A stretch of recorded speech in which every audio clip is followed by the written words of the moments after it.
Thank you for tuning in. This is going to be the third episode of the Redacted podcast.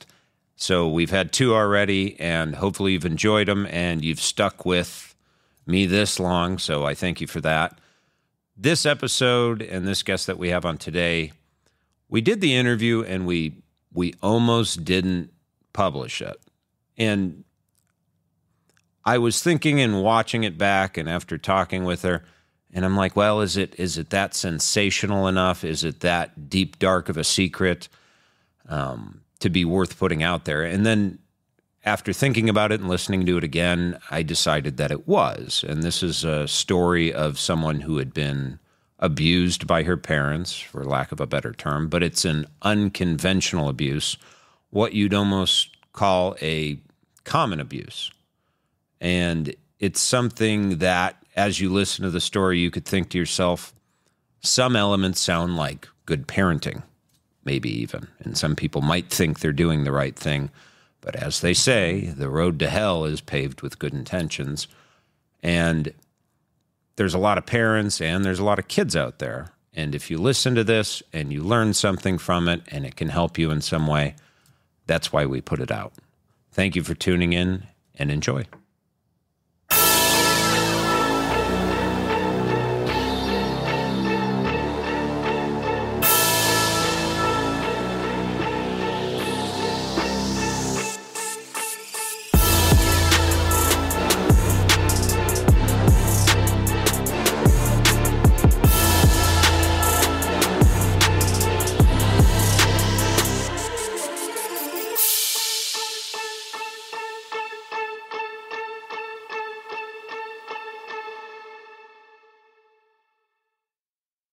Okay, thanks for tuning into the Redacted podcast. We have our guest here who's been so gracious to come and speak with us today under the guise of being anonymous. In the back there, we got Pamela, our producer. She's been sworn to secrecy. She won't reveal who you are. Your voice has been changed a little bit, so we can't tell exactly. So thanks for coming out. Thank you for having me. Yeah, no, you had a hell of a story, and it kind of caught my interest, and we can go back and talk about the beginning of it, but it caught my interest so much because I think the first thing you said to me was, with maybe wealthy kids or accomplished kids or something like that, which is kind of how you grew up, that not everything is what it seems. Yeah, growing up and looking back from this day and explaining to people that I know now about my upbringing, they're very confused if I don't have like a 4-hour sit down with them, because they say, but all these great things happened. Why were you so depressed? Or why did you jump around so much? And without the full story, I think it's hard to understand and know the details for why all those things were happening at that time. Yeah. And that's, I think that's just something we can maybe help build some understanding by walking through the story and kind of telling what happened. So from the beginning, you were adopted from China, right? Yes, I was adopted from China when I was 6 months old. So I don't know much about my Chinese heritage, who adopted me or the agency I was from or anything relating to China, because I flew over from China to New York when I was 6 months old. So I didn't have any understanding of China. So that's why when people ask, I'm like, I really have no idea.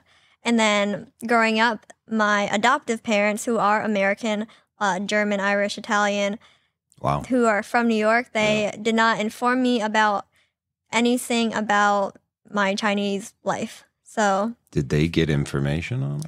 They may have gotten information. They would not like to talk to me about it.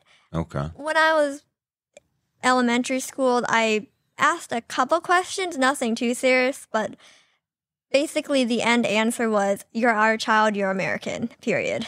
Okay. And I mean, to all intents and purposes, you were, but, you have to be a little curious about it. Now, did you say you figured out the city? Yes. In China? Okay. I know the city, but anything beyond that, I have no idea of. What city was it? Nanjing. Nanjing. Where's that at? It is the middle east of China. So it's one of the big cities. Okay. Yeah. One day I'll go back.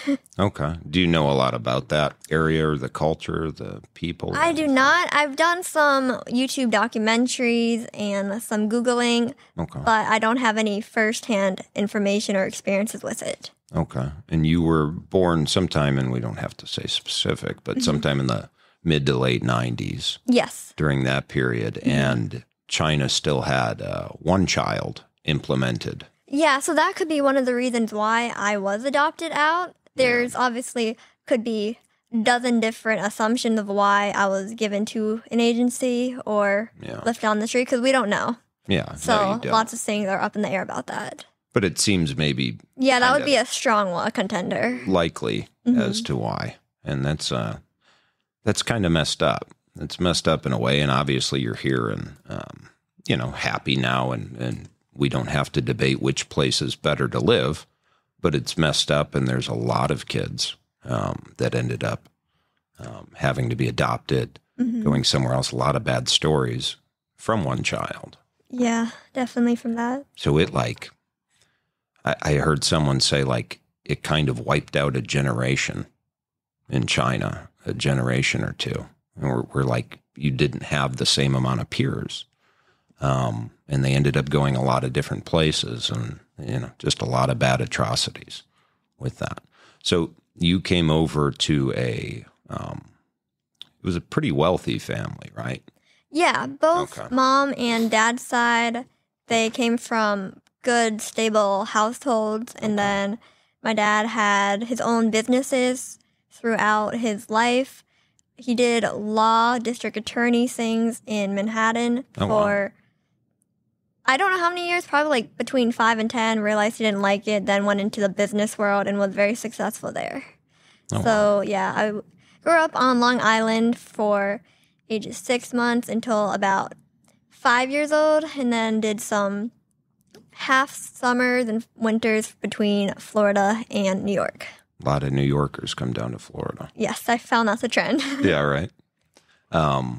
So then at some point, you moved permanently down to Florida. Yeah, for most of my life, from ages, 6 up until 18, I was in Florida. Okay. So you're with a wealthy family in Florida. Yes. Which is people listening out there, that's wow, a wealthy family and to grow up in Florida. That sounds great already. That's the dream.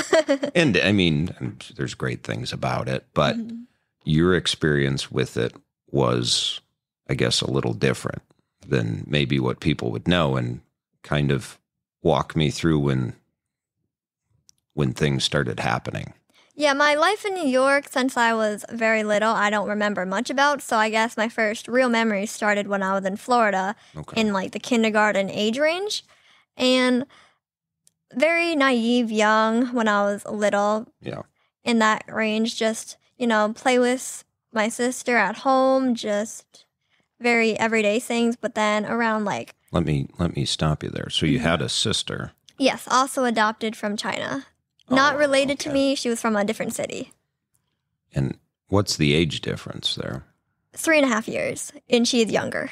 So she's 3.5 years younger than you. So your first memories, just to back up, so you're kindergarten age and you're playing with your 2-3-year-old sister. Yeah, just like the Barbies, the everyday things when you're at that age. Okay. And then what were the first kind of things your parents had you involved in, or looking back at it now, when did things get a little strange? Early elementary school, they wanted me to be obviously as successful as I could be. So Every parent, that's not. Yeah. Enrolled in a private school for my kindergarten and half of first grade. Okay. And that led to a string of many different schools I was jumping around from kindergarten up until I was 18 years old. And kind of at the beginning, little so people can see. So you're jumping schools already. Yeah, already from the first year. Yeah, first year and a half. In first grade, I was pulled out about halfway through. I was too young to know the details for this one and the reasoning why I was pulled out. Okay. But I just was like, it didn't really bother me at this time because I was still too young. Yeah. So I was doing school, but also started getting more involved in activities. And when I was Like extracurricular activities Yeah. and such. Okay. and things like ice skating, choir, piano, violin, gymnastics, there were a lot of different extracurricular out of school things that I had to do. You say had to do. Yes, not all of them were by choice. And I think I was kind of a stubborn kid where I didn't really want to do them, but I didn't really have a choice, so I did them anyways. Okay. Yeah, when I was in the early elementary stages, I would say ice skating, gymnastics, violin, choir were the ones that stood out. There were some other little things like swimming, but that didn't last too long. Because I did ice skating and I did like a couple competitions, a handful, like between 5 and 10. I don't remember exactly, but I still had to like go to the rink, practice, and I mean, ice skating and gymnastics, just from my own experience, that's intense. yeah, it was definitely tough on the Like body. the practice. Yeah, regimen. and I was still, little, growing, and Now, if we're just kind of sticking in 5 to 10 years old, that grade school period, like you're signed up for all these activities, yes, all these different sports. hmm Which ones did you want to play? I did not like ice skating. I Didn't like it. felt I was too flimsy, not graceful for it, but I just did it anyways. There was one girl who I was semi-friends with. She was actually going to like compete in the Olympics. She was in the big training program. Yeah. And gymnastics was okay.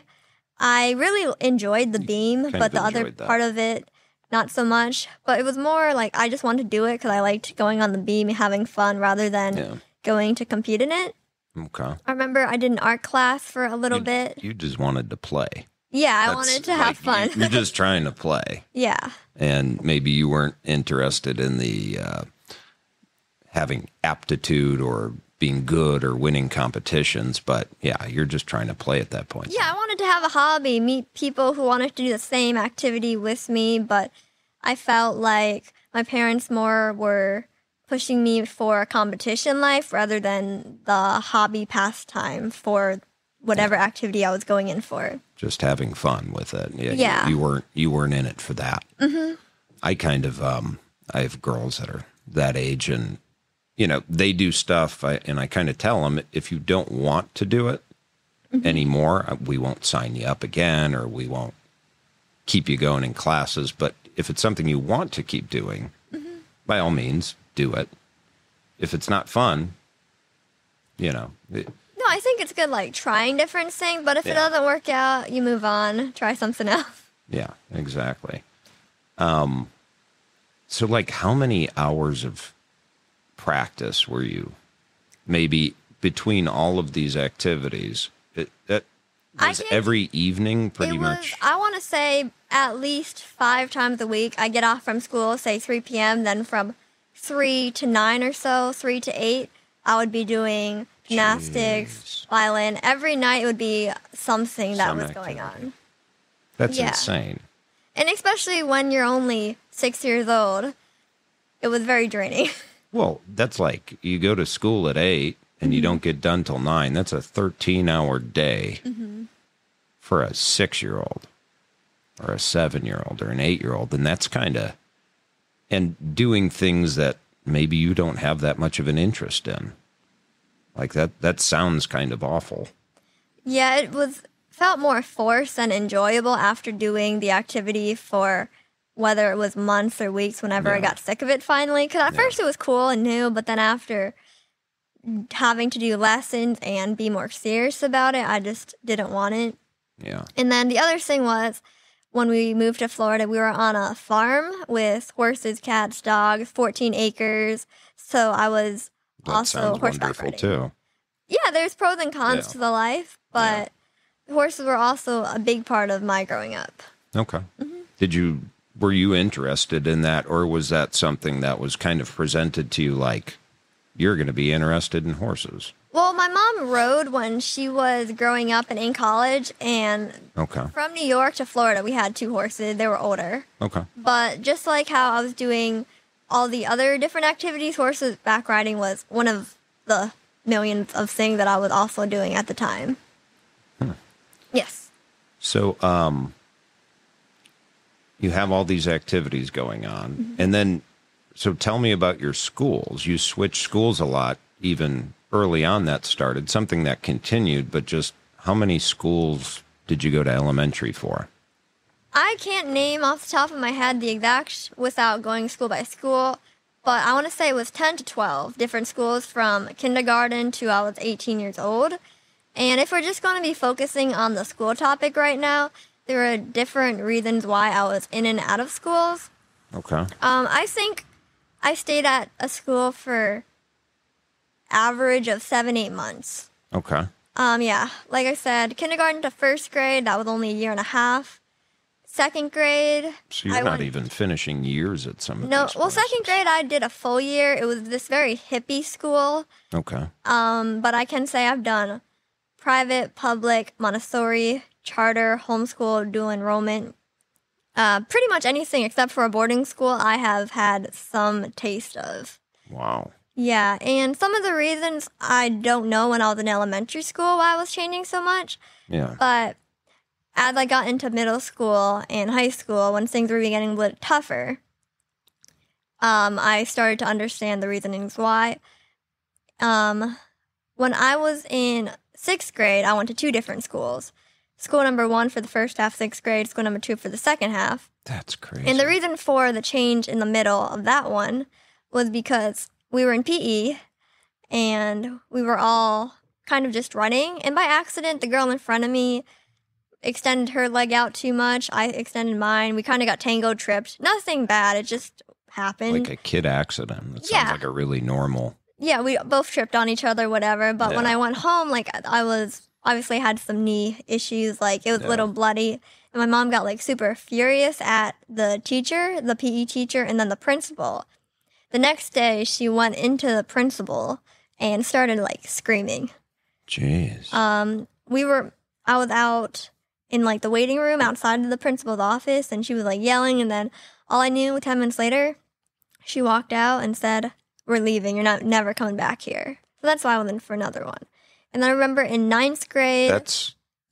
What was she saying? Do you remember why? Why would you let this happen to my kid? Why didn't she get sent to the nurse's office? Why would you let her come home? Why didn't you call me?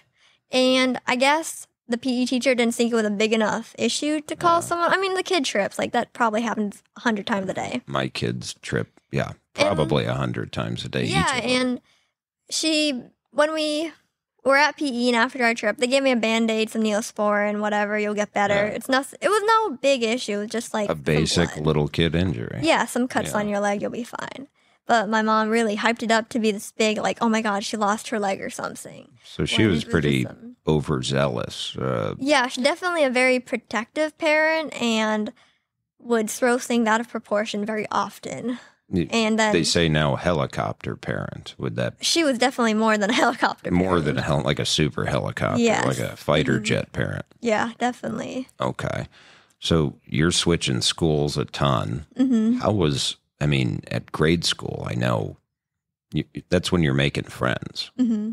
Yeah. I did not have any friends. There was only one girl who I was friends with. I met her in the 3rd grade. Okay. And the only reason why we remained friends was because she rode at the same barn that I did. We took lessons together, and she liked horses, so that kept us together. But you had a consistent thing. Your schools weren't consistent, but I never really got to hang out with her much because I would see her at school. I got taken out of that school. I would see her at the barn for the lesson, but even the barn for the lesson was not go hang out, play around. It was, you're here for your lesson, so you got to be serious and participating and improving on your skill. Yeah. But our friendship got cut short I think we probably stopped talking around 7th grade. Okay.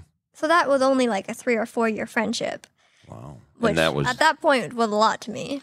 And this whole time you live in the same, I think. Yes. You're living physically. Yeah, from ages like 5 to 18, I'm in the same physical house address. It's not like I'm moving anywhere. But you just keep jumping schools. And that's, I talk to friends now that friends, people I know, and they won't move because they don't want their kids to lose their friends. That's like a driving factor a lot of times in like, oh, we can't move until they graduate high school, or, you know, that we don't want to move during this time because that's tough. And this is like the opposite. This is like, I mean, to say, how many schools did you say you went to? A dozen. And that's not even exaggerating. It was literally a dozen. In 12 years of school, you went to a dozen schools. Yeah. And it was like that one reason was the whole falling on the ground. It's not even a big deal. It happened. No. But then in the 9th grade, I was depressed at the time. I didn't want to do the work. And then for math class, I came home with a C. And they were used to me getting like A's just because up until then, it's kind of bologna sandwich work. It's not actual big schooling as much. Bologna sandwich work. Yeah. I like that.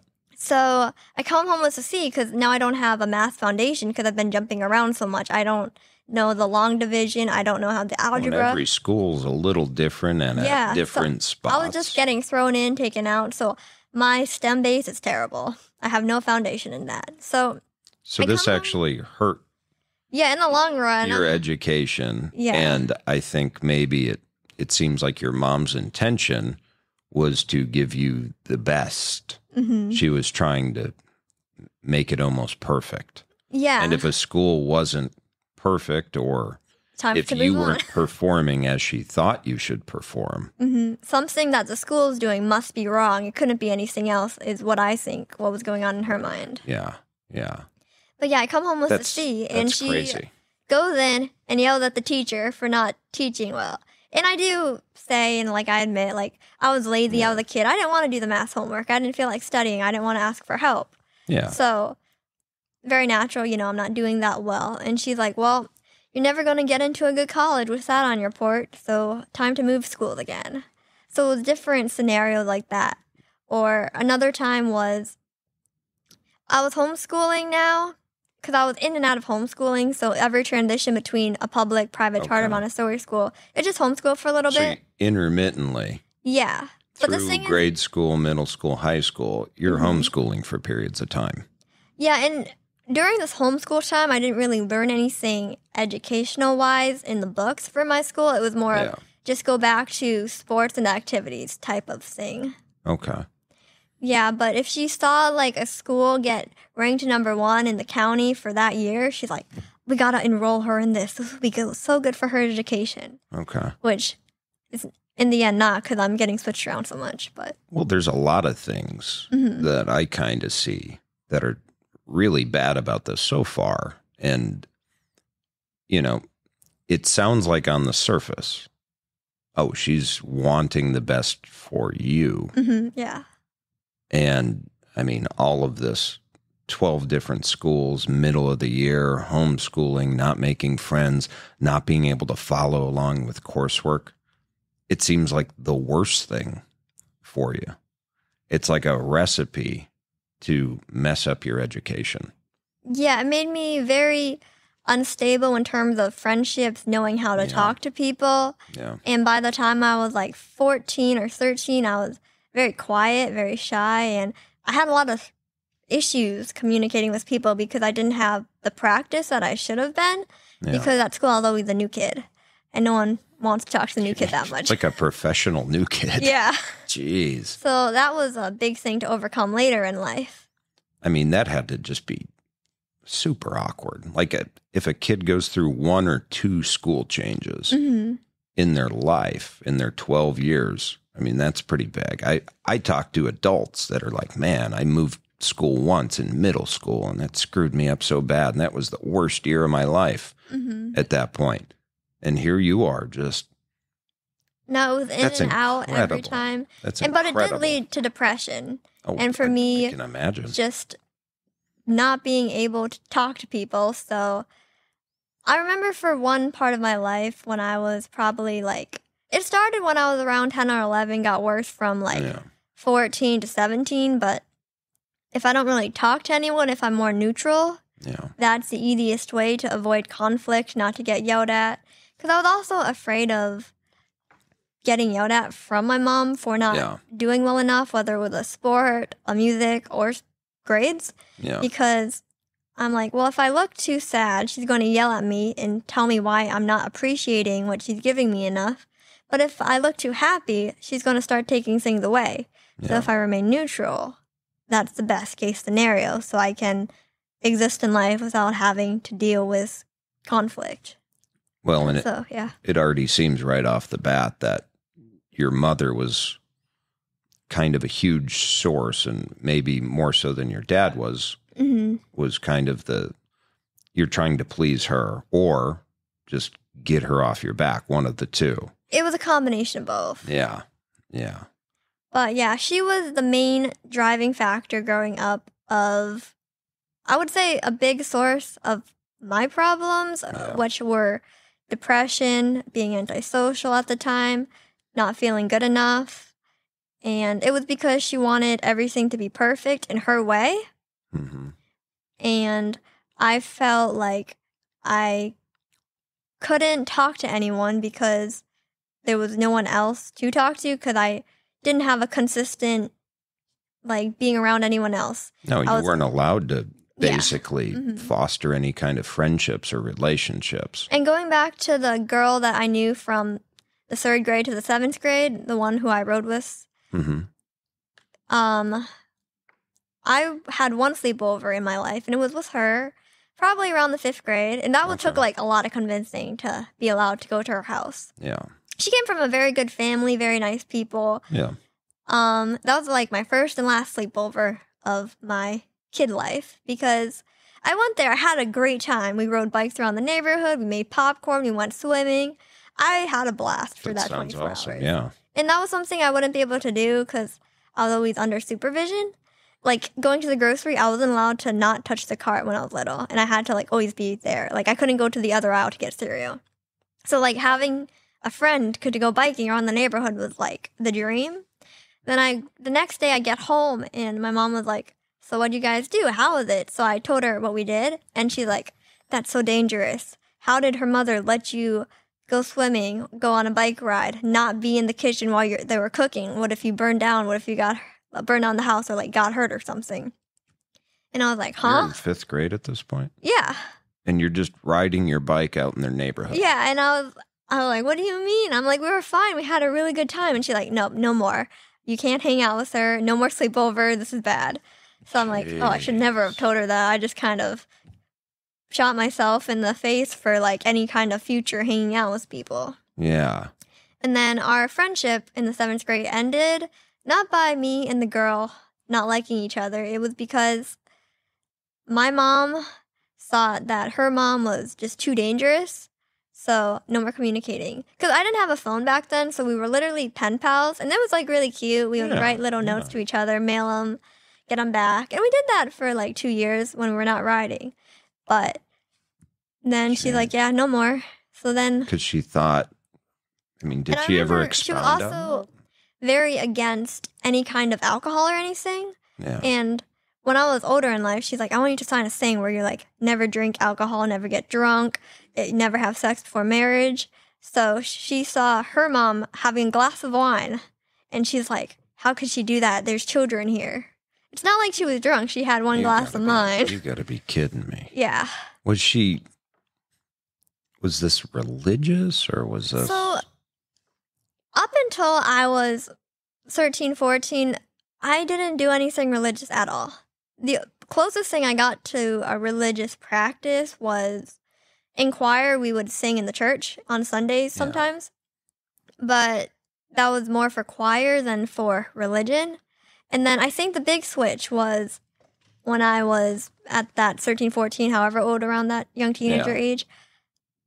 My mom and dad had someone die, one of their friends. They went to a funeral at this big church. And then from then on out, they're like, Christianity is everything. Now, they both grew up Catholic in classic school. Okay. But now they're like full. Well, she was more like Christian. But you didn't have like I guess you didn't have a super religious upbringing. No, I don't think it was religious at all. Having you sign something like that. Yeah, and that's when I think I was 16 or 17 when she said that. Like, judging another mother for having a glass of wine not being drunk. She wasn't. Yeah. It wasn't like she was drunk. She just had a glass of wine. Mm-hmm.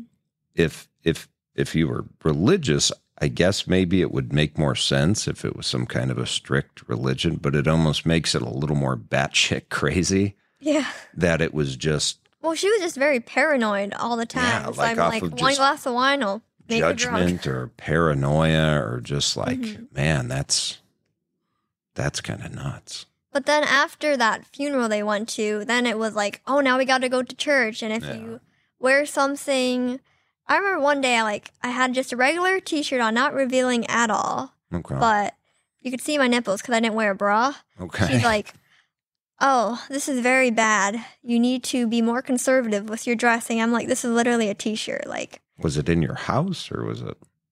I don't remember exactly where I was. I just remember getting yelled at for it. Jeez. But it was probably, I didn't go anywhere at the time, so maybe I went out to, the mailbox or something, yeah. Yeah. So from that point on, she got more religious, but then she implemented practices like, you're going to go to hell if you do this, or the Bible says something against this, so you shouldn't do it. And you should always honor your mother and father. That one kept coming back, and I was very fed up with that statement. And I'm like, I don't care. And that made me unreligious at the time.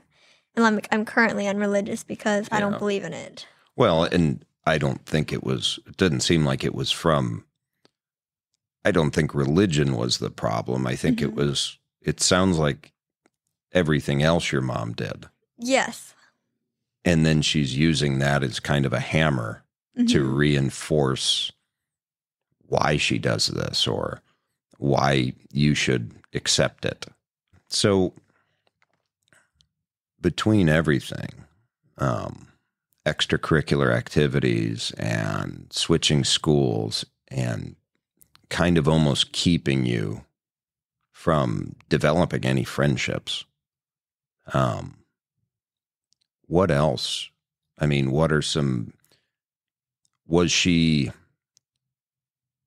really hard on you? Was she pushing you? Exceptionally hard. Okay. All right. So to go back now, I guess, into more of a sports extracurricular term. Okay.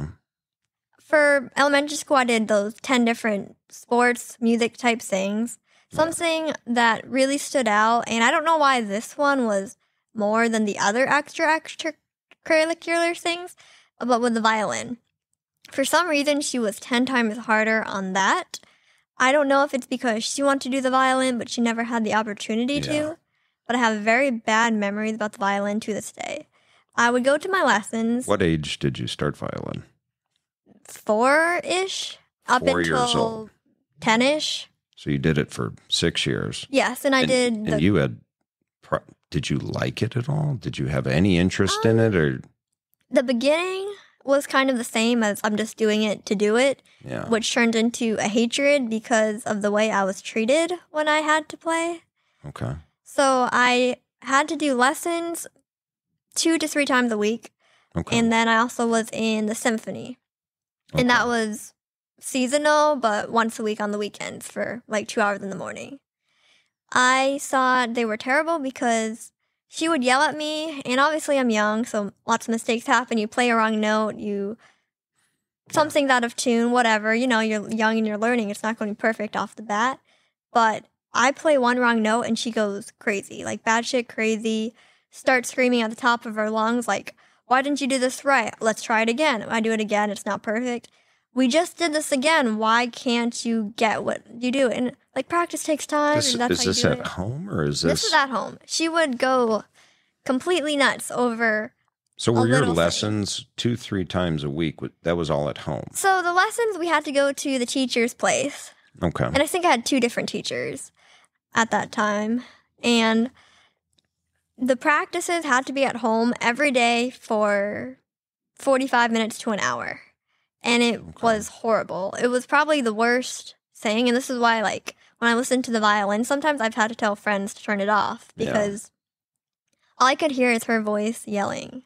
Jeez. What is she? Why aren't you getting it? You need to do better. And it was just things of me playing the wrong note, not because I was doing it on purpose, it just happened. And then when the yelling wasn't good enough, she would like jam the violin into my neck, and it made me red, and it's very bad. She was just kind of like,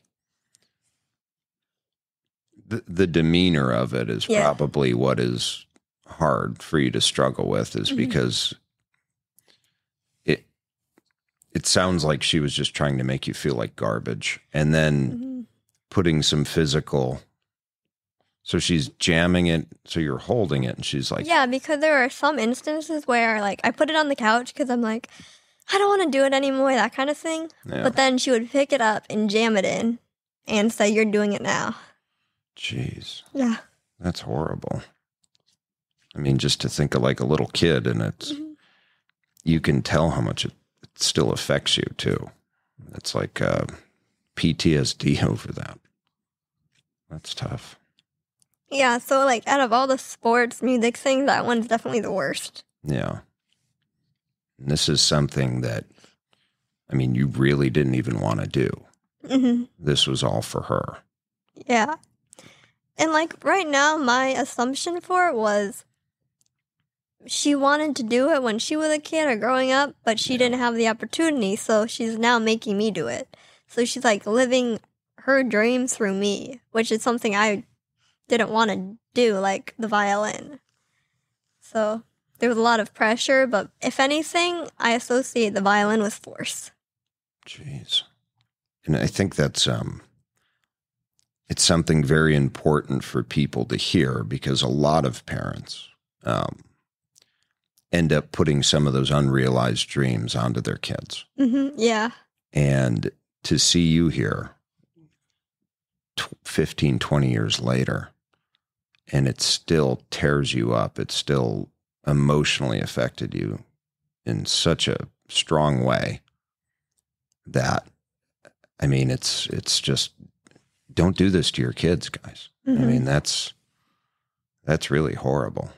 I mean, these kind of things that we try to get our kids to do should be something that they enjoy, something that's fun for them, and, you know, teaches them about something. You know, you'd almost hope it would be a skill you can have your whole life. Like my kids are learning piano a little bit. And it's like one of those things I wished I learned so I could have it my whole life and see a piano and sit down and play it or something. But you won't even look at a violin. You know, you don't want to hear it. That's intense. Yeah, that's and really intense. It was that, not having anyone to confine in that I felt safe to talk to, so I just would endure the pain at home, like mentally, physically. And I was able to get out of it when I was like 10 or 11. I don't know how. I think it was just always a battle between me and her, and my dad was very passive for the most part, and in a bit cowardly, because he would not stand up to her. Because, like, even though they're married, they can disagree on things, but... It's like a very controlling... What he was like, he even told me when I was older, I don't want to disagree with your mother because she's going to start screaming and it's going to make a whole ruckus, and I want to avoid that. Yeah. So, with him, I would talk to him more than her, but I couldn't go fully in depth because I'm like, there's nothing going to be done about it. It's just going to keep happening. Yeah. So, he did say, like, we could try different things. So after, I would say late middle school to high school, that's when I started getting focused. Yeah. And I did horseback riding and auto racing. Okay. And those became my two main things, and then everything else dropped off. But even with those two things, like, horses, like, I do love to this day. I have really good experience with them because, you know, living on 14 acres, it was a sport, but also I would go to the barn with an instructor to practice 3 times a week. But then I would ride at home, and just not being in the house, being like with an animal helped a lot. That was probably like a safe place for you to be. Yeah, so I competed in horseback riding. Like, I did shows when I was little, but then late middle school to middle of high school, I was competing every 2 weeks, I would say. Okay. big horse shows, doing really well, nationals. Everyone was like, wow, so much good stuff. And that's when I think people on the outside who met me, whether they were adults or kids, they were like, you're just a rich kid that gets everything. Yeah. And I didn't feel that way because everyone who's in those two sports are both also like financially well off. Yeah. Those aren't inexpensive by any stretch. So I did horse jumping for a very long time, and I would ride a lot. I would go and get up at 5 a.m. if I had school at 9 a.m. Okay. I would do all the horse chores, mucking the barn, sweeping, water, hay, grooming, come home, ride 2 to 3 horses. Because at that time now, we have 6 horses, 4 rideable. Okay. So then I'm riding 3 horses a day at home. Okay. And then lessons, I would do probably 2 horses. Okay. Or I was just riding, I would say average 3 horses a day, sometimes 4 or 5. Wow. But lots and lots of horseback riding. Now, were you being pushed to do this, or was this something? This was something that I did like. Okay. But it was more than I wanted. I didn't like how because riding was a hobby of mine, she turned it into more of a trophy child type situation of, look at my kid and her pony. Like, my pony got number 2 in Florida within the newspaper, and that's all she's like gloating about. Yeah. And so I felt more it was for recognition. Did you feel proud of that? I was very proud of it, but I'm like, I mainly want to do it just because I like the pony. Even if we don't show, I'll just ride in the backyard. I'm cool with that. Yeah. Yeah. So. And there's like this fine line between trying to engage your kids into activities and competition to where it's for them. Mm-hmm. And then it seems like she's got a lot of these pushes, and you said trophy child. Mm-hmm. Like, your kid does something good, we get a little hit of dopamine up here, like, oh, they get an accolade, a little hit of dopamine. Somebody says, oh my God, she's so wonderful, little hit of dopamine, grades, kind of the same thing. But, you have to keep from becoming, maybe she's, I don't know, addicted to that. Mm-hmm. That's something she's chasing, and you are I think she's chasing the approval of others. Yeah. And then she gets the approval of others after success from her children. Yeah. So then if the children are not successful, she's not getting the approval. So now she needs to push the kids more. And she's not getting that dopamine, that good feeling. Because she seems like she was just an unhappy person. Yes. I don't know how very that's unhappy with from, herself. But very insecure. Like, wouldn't let someone take a picture of her. We didn't have a single picture of 4 people out of the family in the house. Wait a minute. You didn't have one picture? We had pictures of me and my sister. Okay. And it was just but of like your whole... No, not you had a family of 4. There's no holiday photos around the house. Does a picture exist I don't somewhere? think a picture of the 4 of us together exists ever. Unless it was one that she didn't know was taken. Like, growing up, I maybe saw 3 photos of her because she didn't like pictures being taken back then or something. I remember one was on a horse and one like a school yearbook or something, but like pictures of her don't really exist because she would not allow it. Jeez. So it was some kind of insecurity thing. Yeah, and then some. Yeah, so it was that's a to say the physical least. insecurity of her, of her appearance or whatever was going through her mind, but also she likes to be the caretaker and I don't want to say leader. Behind the scenes leader. The head. Yeah. The top dog. Yeah. Because obviously in her family she was the top dog, or our family top dog. But yeah. So, I mean, you're growing up through this, and I mean, I would call it abusive. Yeah, and I didn't know that it was abusive. I thought this was all normal because to an extent. I mean, it's not the worst thing anyone's ever gone through, obviously. But I think there's something, I mean, just emotionally abusive about not letting you develop friendships, pushing you to do things you don't want to do. And, it's making up for her own insecurities. And I mean, yeah, that's just really tough. What were your grades like in high school? High school was a little rough. I would say I averaged out a B somehow. Okay. And, I mean, she was mad about them, but it wasn't the worst of it. Like, I wasn't getting screamed at for that as much. I would get yelled at, but it wasn't, like, her top screaming level. Okay. Yeah. So you're in high school, you're isolated?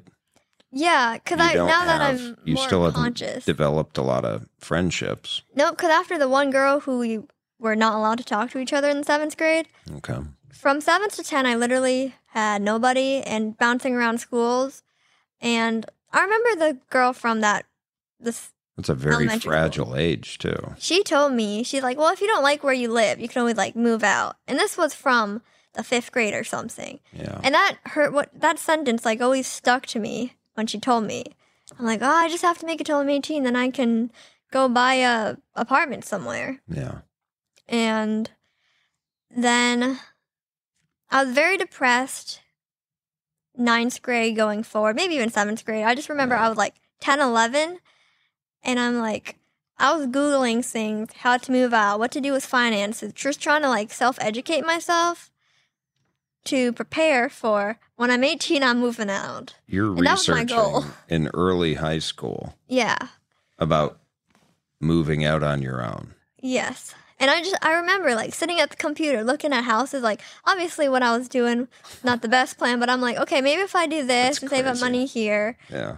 And when I was 14, I ended up working at a restaurant right next to their office. Mm-hmm. So when they would go into the office, I would just walk over literally next door because I knew the owner. Then I would bus tables, fill the drinks. So I started working at a restaurant. It wasn't a lot. At 14 or 15? Yeah, I would only do like 2 or 3 hours under the table. Yeah. But, $10 an hour added up over time. And I was very conscious about my money, and I was like, I'm saving every dollar of it. But you're like, what's strange about that is, mm-hmm. I mean, most kids are like, okay, I want to get a car or mm-hmm. I want to buy clothes.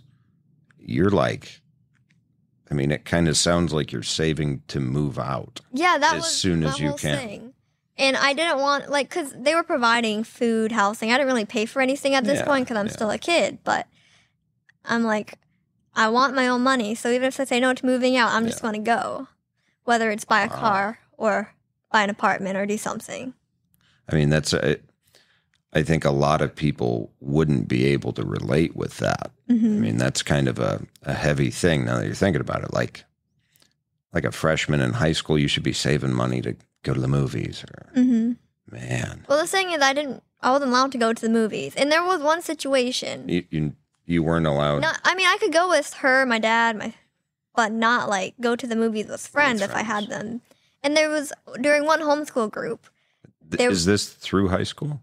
Oh, this is my whole life. I wasn't allowed to go to the movies. So this one high school group invited everyone. It wasn't just me. Like, parents were allowed to go too because, like, homeschool high school kids, I guess everyone's a helicopter parent, but not to my mom's extreme. So it was a kids' animated movie. Yeah. And we get to the movie theater. My mom obviously was going to stay the whole time while we go to the movies.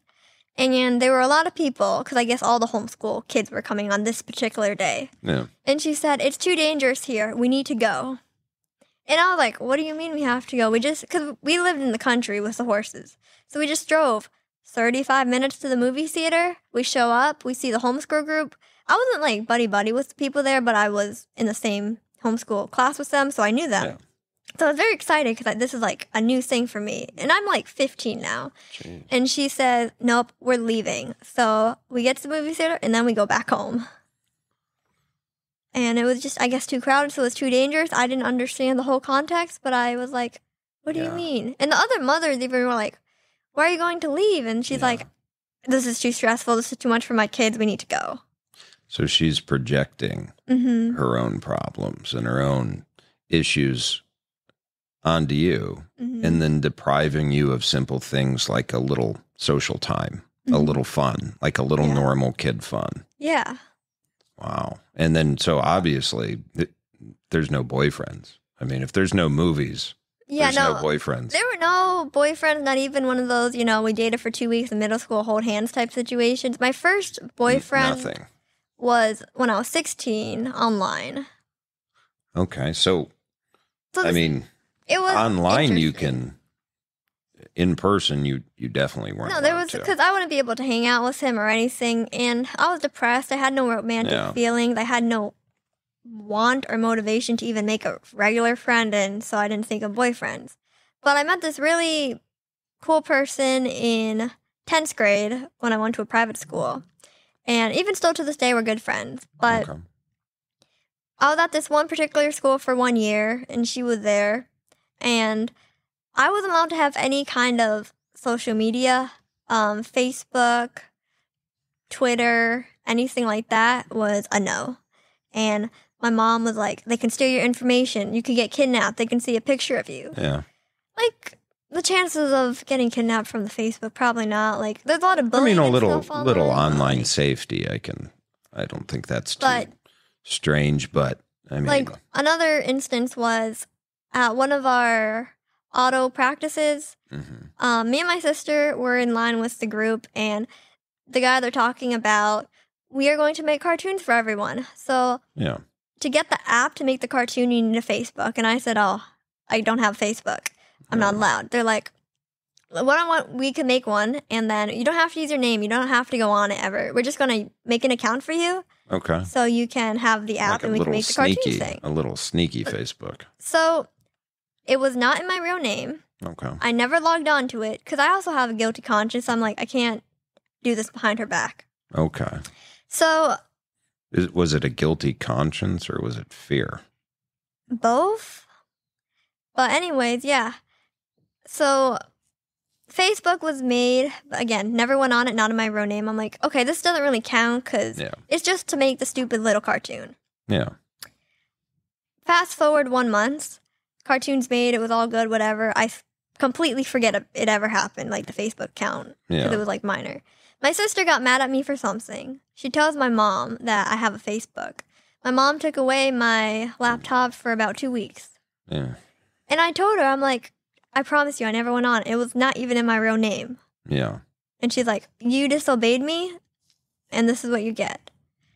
And then, So the That was boyfriend you met online. yeah, so then after that, I mean, that had to be sneaky. yeah, it definitely was sneaky. And I would say the boyfriend happened about 2 years after that incident. Yeah.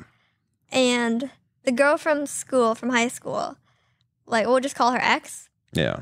X introduced me to, like, Skype and this one video game. Okay. And she's like, well, Like you an can play online video like an games. online game. Yeah. Yeah. And, like, nothing bad, just a stupid little Yeah. game. And she wanted to stay friends after we both parted from the school. So she's like, we could call each other on Skype and stuff. And Yeah. I'm like, okay. Now, again, I'm not allowed to have it, but I'm like, I really want to hang out with her, but I can't. Like, I probably was able to see her once every 2 months, Oh jeez. but, like, it was very little. Because at that point, now I'm 16, so I'm able to go to her house for a couple hours and then get picked up. But I'm like, it's something, and I appreciated it once At every 2 months. 16, that's incredibly restrictive. So we would Skype her, but then she put me in this, like, group of some people all over the US. Yeah. And I'm like, this is like the coolest thing ever. Like, I could just talk to people. And even though they're strangers, we're having some cool conversation. Yeah. And it was mostly just dumb video game related things from high school students, college students. Did your mom know about this? No, this was all at 10 p.m. under the covers, very, very sneaky. So this is sneaky. Yeah, this is Sneaky, my sneaky. first act of rebellion. So, this one particular guy, I really liked his personality, and we Yeah. started now just talking one-on-one and not only during the video game session with all the other 10 people. Yeah. And he was like, yeah, if we were in person or something, we would date. So I guess we casually dated. Just from online. 16 to 17. Okay. I wouldn't call myself very serious. I'm like, okay, he's cute, we talk. Yeah. And that's basically it. That's about it. Okay. And then when I was 17, him and his family came to Florida from Illinois for vacation. So he's from Illinois. Yes. Okay. So I was like, oh my gosh, I want to meet you, but how am I going to meet you? And he knew about my parents because this is now because I have Skype up Yeah. in my room running, just to talk to people, they heard all the yelling. Like, all these people online, they were like, this is not normal, the amount of yelling that goes on in your house. And I'm like, what do you mean? Oh, Because- so they can hear your parents arguing or screaming? Or... My mom and dad yelling at each other, or mom and dad yelling at me type of thing. And because they wouldn't yell in front of other people if we had a guest in the house or when we were in public. Okay. It was always more of a behind-the-scenes yelling type of thing because they want to look good in front of other people. I mean, was there just a lot of that growing up? Yeah. But I thought this was all perfectly normal. Every night people yelling at each other. This is how every family goes. And then they're telling every me now night people yelling on Skype, at each like, other. These strange high schoolers from across the U.S. are like, this is not normal. And I'm like, I was so confused.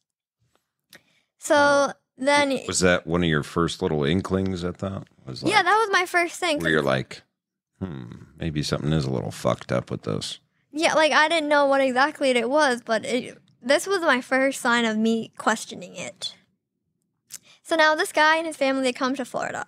Okay. So I was like... That had to be exciting. It was very exciting, but I was very nervous because I've never snuck out of my house. Like, even though I couldn't see people, I just would suffer from being literally alone in the house, homeschooled, and having the horses. Jeez. And doing things to, okay, I'm going to do this once, and it's going to be fine. I don't think he's a murderer or anything from online. So I said I would get dropped off at X's house for my 4 hours. I would usually be at her house between, like, 3 to 5 hours. Yeah. Like, it was a little bit less than half a day. And then my mom would come pick me up. So I got dropped off at her house, and she knew the plan. X was like, okay, so you can get dropped off at my house, and he can come pick you up. Okay. So me and him, we went to the beach. A little secret. Yeah, secret. It was my first date, first time anything with a guy. So I was like, interesting. It went pretty well. Like, went out to brunch, walked by the beach. Wow. And then got picked up. My mom knew nothing about it. The only people who knew, I guess, were this online friend group and X. Were you, like, sweating it out? I mean, I was definitely, thinking you're going to get caught afterwards? Well, during the whole brunch thing, because we were still in the same city as her, like, chances were she's probably not going to this exact brunch place, but I'm, like, very anxious. Like, she could show up any time and, like, murder us both. Oh, my God. But I'm like, hey, I'm depressed. What would she have done? She probably would have started screaming and taken me out of there, maybe called the cops. Like, I didn't know what was going to happen. I'm like, I don't want to find out. 17. Yeah. Man. And I think you kind of struck on something there, like, oh, he's not a murderer. Mm-hmm. You know, that I guess being naive. Mm-hmm.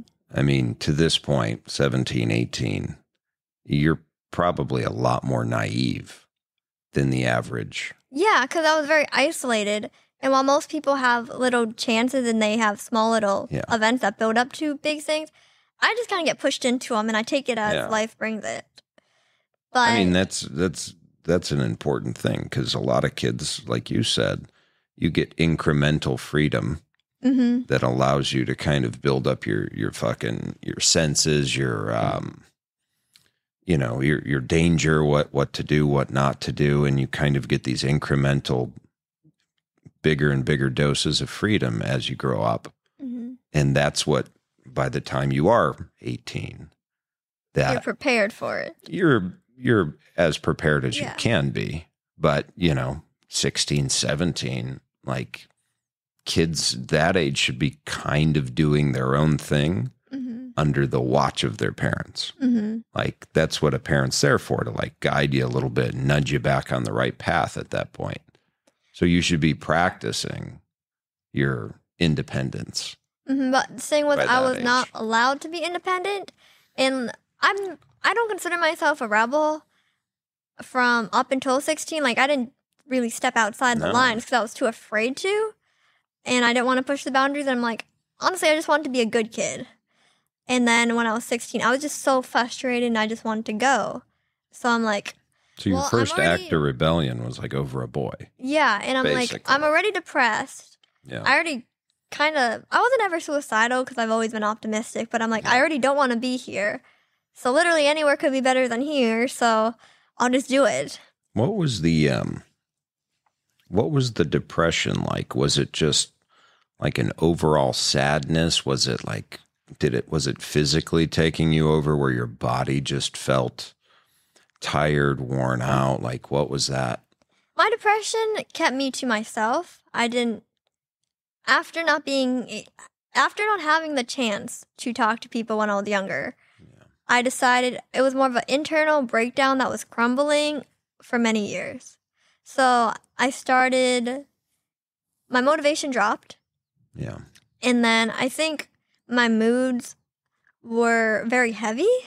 Okay. Everything I did costed 10 times more effort. Yeah. Whether it was to go ride the horse, to go vacuum the house, like it just made everything harder to do. But I'm like, hey, I just got to do it. You're just kind of plugging through. Yeah. You're not, a normal, energetic teenager, excited for the future, or excited to meet up with their friends, or excited to go to school. Like the depression definitely heavily weighed into school because I didn't want to do the work. So I was just taking it as and I didn't want to reach out to anybody, and I didn't know I could talk to someone at school. Maybe something would change. But also at school, some of the other people that briefly knew my mom was like, you have a great life. So I'm like, they're not going to understand, and I don't know if I should share this with them. So I didn't do anything about it. And that's kind of tough. I mean, because from the outside, things look really great. You live in a nice house. You got horses, your own horses. That sounds like a dream. Wealthy family. But under the surface, there's pressure, depression. You're not learning the skills you need to be a successful adult. And when we look at parenting, really the grand point of parenting is to make a successful adult. You raise a kid, hopefully they learn all the skills and everything they can while they're with you. And then you get to see them go out in the world and hopefully be happy and functioning and just kind of living in the world. And it seems like your adopted mother, is raising you for her and for basically, instead of what she could give you to go out in the world, it's what could you give her? Yeah, it felt like she was trying to fill a void in her soul that she was never able to get. Yeah. And I was more of just a vessel to carry out actions and different things to make her feel better. Did you ever get a sense that did it ever just strike you like she doesn't give a shit about me? Or I did not know that until I was about 18, happiness. 19. You couldn't. I was unaware. You thought parents were just maybe like that. Yeah, I thought parents were like that. And it wasn't until I was an older teen when I started realizing that after. So back to the guy who I dated online and met once. Oh, yeah. Yeah, we kind of sidetracked from that. That's all good. But I was 17. This is like the summer of 17 before I turned 18 in the winter. Yeah. I saved up about $5,000 from all these side restaurant hours. Oh, geez. Because I didn't spend any money. I was like... Well, you weren't going out anywhere. I wasn't going out. I didn't have to buy food or pay rent or anything, so I just... And did you care about clothes or fashion or any of that? Not really. Like, any kind of standard clothes she would buy. Yeah. Like, when it came to material items, as long as she approved of it, you can have it. I wanted the newest saddle. Sure, that's no problem. Okay. This really cool toy, remote control car. Sure, you can have it. So long as she approved of it, I could get it. But I wasn't very greedy in that way because I have no want for this stuff, so I didn't ask for it. Yeah. So I was paid under the table because I was like illegally working in these restaurants, mom and pop. Yeah. So it was literally all in a drawer, about $5,000. And when I was 18, the plan is now to buy an apartment in the city I was in, or just buy a car and go from there just to get away and drive somewhere. I don't care where. You would... It was going to be one of the two. You would still be in high school when you turned 18? I technically should have graduated, but I was doing a homeschool / dual enroll course at the local college. Oh, so I was doing one history course at this homeschool place. Okay. And I'd go just once or twice a week, do the class for 2 hours, and come back home. Yeah. But then for the state college class. I was enrolled in college courses with college people. Yeah. And I did about 27 credits, but I was failing miserably. Oh, geez. Like 1.7 GPA. It was horrible. Yeah. But they didn't know about that because I just didn't talk about it. No. And so that's where I was in terms of school. I didn't have a GED. I didn't have high school diploma, but I was doing college work because they wanted me to get my they wanted me to get my AA degree the same time I finished high school when I was 19. Okay. Because they said that would be better for me because knock them both out with one stone, which I guess in theory it is. Yeah, yeah. They didn't know about my alternative plans because I couldn't talk to them about moving out because I wasn't allowed to. Your secret runaway plan. Yeah, so, and I do feel like because I was not able to talk to her, I would get a no or screamed at. My default from 15, 16-year-olds was just don't talk about it because it's not getting anywhere. Yeah. So summer of 17, I have money saved and I'm just going to keep working these restaurants because I was only doing a couple hours a week, but it all added up. Yeah. So I was getting like $10 an hour, but I was still riding and I was still racing cars. And even though I was racing cars and a professional, I had my racing license at the time. I was not allowed to drive a regular commuter car. And people were very confused of that. Like on the race team. Did you have a driver's license? I did not. I didn't get my driving license until I was 19 or 20. And whoa, the people on the race team, my coaches. You just weren't allowed. I wasn't allowed. Wow. And I wasn't allowed to drive with most adults, unless my parents knew you really well. But you're racing. Yeah. I was on a karting team to do F2000. Oh, wow. Yeah, and I was doing really well. I mean, that takes a lot of motor skills or I literally driving skills. So when I was doing the racing and I was homeschooled, because if I was in a school, I would just go after school. But if I was in school, I would be dropped off at like 10 a.m. and have my lessons till like 4 p.m. a couple times a week. So this is racing? Yes, karting. How did that come? Was that something you wanted to do? My dad was super into NASCAR growing up. I did not care about NASCAR, but he was a scorer at a local track. Okay. And sometimes he would take me and I would just watch the races, but I had no interest in doing it. Okay. And then one of his coworkers from that racetrack said, you should get involved in something open wheel. I think you'll really enjoy it. Yeah. So we ended up going to this open wheel karting track. Yeah. And I did the rental carts. I thought that was so fun. And then I started doing the local competitions, like citywide and then state. And then I started doing the lessons into international. So that sounds kind of awesome. That's how the whole process built up from start to getting on the team and racing competitively. Wow. But my teachers, they always were like, so you're racing at international level and the next season you'll be in a big car. Yeah. Not just a kart anymore, but a car that most people, like, they don't let you drive it unless you have a background. Oh, yeah, of course. He said, why aren't you allowed to drive a regular car? And now they let me drive their car around the track and stuff and around, like, the little stuff, but, like, not on the road because it was illegal. Yeah. But I was like, well, my mom doesn't really let me do anything, you know? And he's like, well, because he kind of got it, but also at the same time, he's like, you've been doing this professionally. You can't drive the cart or the regular car. So that's how I differentiate to people. Racing on a track is for sport. Yeah. Driving a car on the road is for independence. So those were the reasons why I wasn't allowed to do it, because my mom wanted me to depend on her. Oh, yeah. I wasn't allowed to be independent.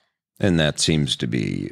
That's the recurrent case around here. Yeah, that seems to be kind of a bit of a theme. Mm-hmm. Is, I guess they talk about narcissism a lot, where it's isolating your kid and then kind of breaking them down, berating them, keeping them easy to control. She didn't want any rebelliousness. She didn't want disagreements. She didn't want any of that. Yeah. A lot of it's just about, was she ever nice, or did she ever praise you? Or was it more just punishment when you didn't? There was definitely punishment when it did not go well, 100% there, across the board for everything. Yeah.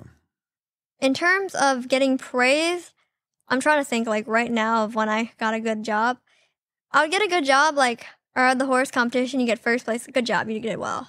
but it was very quick. It wasn't big. Yeah. And the thing is, the bads highly outweighed the good. Yeah. And then Just in being terms of overcritical. good memories, I can't think of any good memories from the house growing up. The only good memories I could remember were like going to Disney, because for our birthdays or something, we would go. Yeah. We had the annual pass. Yeah. But that was more of a go up for the day, come back type trip. Yeah.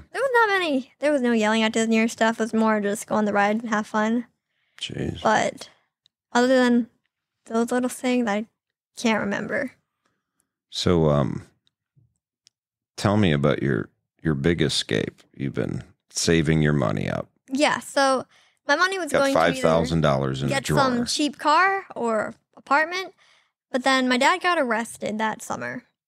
Oh, geez. I still to this day don't know the full details because they didn't tell me at the time. But they owned a medical testing lab. And there's a lot of paperwork and different documents that are involved. Yeah. Some paperwork or document of some sort was mislabeled or misprinted or forged or something. Like, I don't want to say something I just don't know, but it's something along the line of the documents. Yeah. So now he's in jail. And we don't know for how long. And this is like new. This literally, no one had this coming. It was just, they came to the office, they arrested him, and we're like, huh? What happened? Jeez. And I think it was like a $10,000 bail that was posted. Okay. Now, even though they have money in the account, my mom did not have access to that money, especially that large of amount, because she would just kind of go out and spend my dad's money. Because my dad, he was always the head of the business. Yeah. First, he owned a motel. Now he owns a medical testing lab. Yeah. She didn't have a career. I know she worked as a florist when she was in college, but Yeah. when I was alive, she was in and out of a nursing program, did not finish as far as I know, and would just kind of go out, spend the money and type of thing. So there was a limit, I guess, on her. Because I don't know all their financing, but she did not have access to $10,000 at that time. So I decided, because I wanted to do the most I could, and I know money comes and goes. Did she bring this up? I mean, was she saying to you, like, I don't have the money to get your dad out of jail? Is she saying Well, first it was this? just freaking out. She was calling a lot of people. What should I do? How should I do this? And then I thought about, I'm like, well, I could help him, but I don't know. I really need to move out. And then she was like, can I borrow some of your money? And then I just felt really bad and really guilty. And I'm like, this is a very high level sign of urgency that we need it now. Yeah. So I ended up giving them $5,000, literally all of it, just because I'm like, I'll find another way.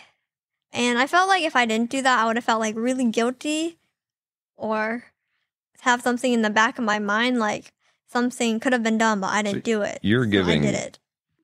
You're giving what you think is you're giving them $5,000 to get your dad out of jail. Yeah. Your parents, who are very wealthy. I mean, you have how many horses? We had 6 horses, all $20,000 to $40,000. Like, You have 6 horses, but you need to give your mom $5,000. Now, did they ever pay that back? They never gave it to me like that, no. But I'm not asking for it because money's money. I don't care about it. No, but something's weird about that. Like, she just, I mean, if she knew your plan, do you think maybe... No, she knew my just plan. There didn't want you to have cash? I don't know. I think it was just a sign of urgency. We need it now. Yeah, but I mean, so obviously they had to have $5,000. I don't know if she couldn't get into a bank account.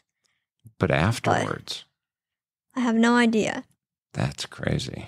So yeah, because remember, they don't share any detail of their stuff with me. So I just kind of guess and hope and assume. And like if I borrowed money from my kid and I had it, I mean, they obviously they weren't struggling financially, right? No, I mean, they were not from what you could see. Yeah. Like, how fucking weird. Like, I couldn't imagine not. I just assumed maybe because all the bank accounts and all the income was under his name and he can't get to it. She can't get to it. But he was out of jail. You bailed him out. Well, yeah, so he was in jail for a week and then he came out. And then I don't know what happened. Did he know that you lent him money? Or? Yeah. So now back to the plan of leaving. I tell this guy from Illinois, I'm like, well, I had money. Now it's gone. And I told him the whole situation. Mm-hmm. He's like, okay, I really want you to get out of that situation. So yeah, what if I buy you a plane ticket 2 days after your birthday and you fly up to Illinois? And I'm like, let me think about it. So I spent like 2 weeks thinking about it or however long. And I'm like, to my friend X, I was like, should I do this? I don't know how this is going to go. I've met him once. I've never been to Illinois. I've never really left the house. Should I do this? You weren't missing much. So she's like, well, just let me know what your plan is because we're young. She's like, well, I don't know. Yeah, fuck it. Yeah.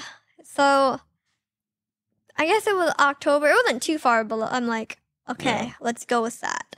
And then I ended up... So this is your plan to escape. Yeah. And I ended up getting $100 from my neighbor because I was helping him with his tractor. Okay. So now I have $100 to move out. So I told X, I said... Did you ever ask your parents for that $5,000? You never brought it up? You were never like, hey, about that $5,000? I didn't care at this point.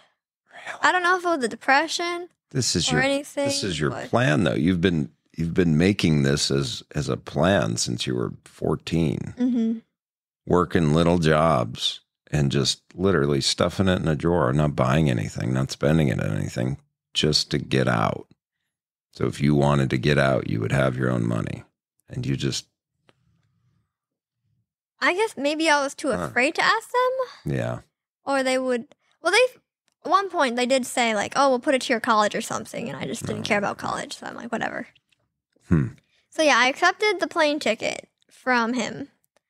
And so the new plan is now, they hired like an Uber driver from my house to the airport. And he did pay for the Uber and the plane ticket. And then I had $100 and I had literally a suitcase, a little bag, and a backpack. Yeah. And that's what I left with to Illinois. Jeez. I got on the plane. And nobody knew. I told X, but she didn't think I was serious. She's like, you're not very gutsy. You've never done anything Nobody in this. your family knew. No one in my family. And what I did was I wrote like a 3-page handwritten note, put it behind a picture because I didn't want them to see it and then like go to the airport and then stop me. So I put on my desk, we'll call soon. Don't worry. Something like that, like 2 little sentences. And then put the big note behind the table. And then I was like, I was going to tell them after I got to Illinois that the big note is there in case they were like to cut me off or anything, and that note like explained like everything. Yeah. So I'm on the plane. Obviously, you silence your phone. This is 2 days. Yeah, I just after you turned 18. Because I didn't want to do it when I was younger because I didn't want any legal complications. And also remember, I don't really have any. A lot of forethought into that. I don't have any real. I have my state ID. And then I scoured the house for my social security card.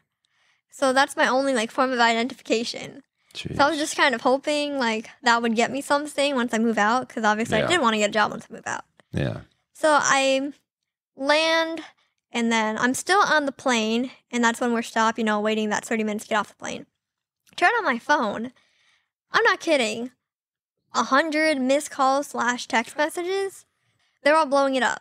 They're like, where are you? And like at this point, I was only gone for like 6 hours or something. Because it's like a 3-hour plane ride there. I got there an hour before. Yeah. So it wasn't like I was gone for a full day or anything. Yeah. And how I did this was because she went out shopping. My sister was at school. So that's when I'm like, okay, now's the time to like eat it. And she kind of went on like a regular shopping schedule in the afternoon. So I knew I'm like, she's probably going to be out. And that's like my 3-hour, the home alone time, so we'll probably do the Uber right now. You had this down to a science. Yeah. You're like Andy Dufresne in the Shawshank Redemption with this. So I checked my phone, and I'm like, I kind of assumed this was going to happen. Yeah. But I'm reading all these text messages, and I still have all these texts to this day just because I almost got a restraining order on her, but oh wow, I thought it was going to have to be a whole legal case, but she was like, call. Where are you? Are you okay? Or did you get kidnapped? We called X. We talked to her parents. Like, I'm reading all these text messages, and I'm like, oh, God, this is more dramatic than I thought. Yeah. And then one of them said, we called the FBI. And I'm like, huh? So I ended up calling her back. FBI. And she's screaming on the phone. And I'm on the plane, and I'm like, I don't know what to do. I'm like, she's telling me how my dad's on the floor having a heart attack. The police were at the house. And the police were at the house because I had to speak to one of the officers. Oh, jeez. The FBI were called because apparently there could have been a kidnapping. I said, no, I willingly left. I'm an adult. I can do this. Yeah. And that's why I wanted to wait till I was 18 because I didn't want the whole thing when I was 16 or 17 to play out. I gotcha. So during this airport thing, I'm just trying to like say, I'm here. I should have just hung up on them. Yeah. But I didn't know better. You're on the plane. I felt obligated that I had to talk to her and everybody. And then my dad's like, are you okay? I'm like, yeah. Yeah. But it was mostly his concern was, are you okay? Her concern was, why are you doing this? You're rebelling. You're a terrible person. You're hurting me. That. Yeah, and that's what she's saying. She's saying you're hurting me. And she's like, I need you home. Why are you hurting me? And now the whole thing is, you can't survive without me. Yeah. And you can't get a job. No one's going to hire you. And then she called me a mail order bride and all of that. Mail order bride? Yeah, that was in one of the text messages. How does that make sense? I guess it's because I ran away with the guy I met online. Oh, Jesus. As teenagers. So then he picked me up from the airport. We went back to his apartment. Yeah. I was very... Are you anxious? Oh, I was like crying the whole time. Like just breaking down. Dread? Are you just like full of dread? It wasn't more dread. It was more... Everything is new. Yeah. Like this is an extremely new situation for me to be in. Like... moving out of the house, but running away, but also a new state, but also people I don't know and no one knows. Like, there was a lot of... Well, it's the independence. I mean, that's like, you went from nothing to... literally everything. To everything. Like, in like went 3 from hours. No boyfriend. Yeah, in 3 hours. Yeah. You go from not even having like practice boyfriends. No, there was no practice. To like... literally, you're moving in. Yeah, second day meeting him, we just with a dude from the internet. And it was scary. And their ex was like, be careful. Yeah. You don't know. But from all the other internet friends who were around the 18-year-old, they're like, he's probably fine. He's not going to murder you. Yeah. He's just another 18-year-old trying to help you. Yeah. But yeah, so in Illinois, the first 3 days, I did not leave the room. I was very in shock. Yeah. Just crying. I did not eat for 3 days. My body wasn't functioning because of everything that happened. And then after the week, like I started... That's a huge change. I mean, wow. Mm-hmm. After a week, I started like walking around. But the weird thing was, 2 cops from the state school that he was going to, or it might have been like 3 times, but anyways, they came and they knocked on our door. And they were like, are you okay? We got calls and apparently... you're the girl and this is the guy. I got to make sure you're safe. And I'm like, yeah. And they looked around the apartment and looked normal. They're like, okay, we're good. Bye. So, yeah, the police literally knocked on the door to do checkups. Was this from your mom, maybe? Yeah. Did you tell her where you were staying? I did not tell her the city. I did not tell her anything. I remember when she was on the phone with X, and I was on the plane, so I didn't overhear the conversation, but my mom was yelling at X and her mom. Okay. And... obviously, her mom didn't know anything. Yeah. But she was like, how could you let her do this? Yeah. I thought you were a friend. You would have prevented it. And X just started crying. Like, we're just kids. When X knew about my situation, so she wanted me out. And then my mom was threatening her parents with the cops and the FBI. And her mom's like, what are you talking about? So, yeah. So, I'm guessing my mom sent the cops up there. I think they wanted us to either get arrested or me to get sent back. But they found, like... nothing looks super fishy. You're not hostage, so they let it be. Well, yeah, you're an adult. Yeah. You could do whatever you want at that point.